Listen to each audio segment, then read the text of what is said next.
The Armed Forces of the Philippines denies claims that President Bongbong Marcos ordered the removal of military retirements benefits. Here's a report. The Armed Forces of the Philippines is warning that retired military personnel who spread false information or incite rebellion against the government could risk losing their pensions.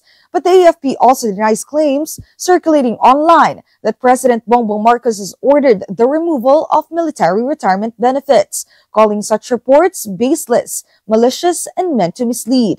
AFP spokesperson Colonel Francel Padilla said the military is only studying legal options on how to hold accountable retired officers found spreading fake news or inciting unrest, even if they are now considered civilians. The legal channels determines that this is so, then we will follow.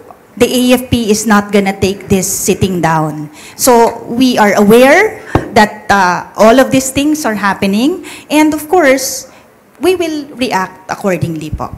The Philippine Navy revealed that the highest-ranking officer monitored spreading false information is a retired two-star general, reportedly receiving 160,000 pesos monthly in pension. Lahat ng retirado ay tumatanggap ng pensyon. And pag tumatanggap ka ng pensyon sa gobyerno, it follows na dapat may pananagutan ka sa tinatanggap mo. So ito ay kasama sa pinag-aaralan ng ating mga legal officers ng AFP.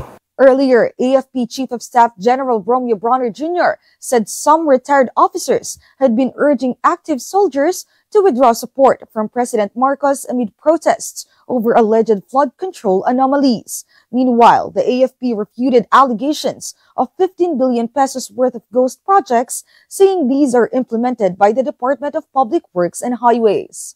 Wala po kami sa bidding process, wala po kami sa procurement process and any to that effect. So, maling-mali po no, na ipakalat na meron pong anomalya sa sandatahang lakas ng Pilipinas. Wala po.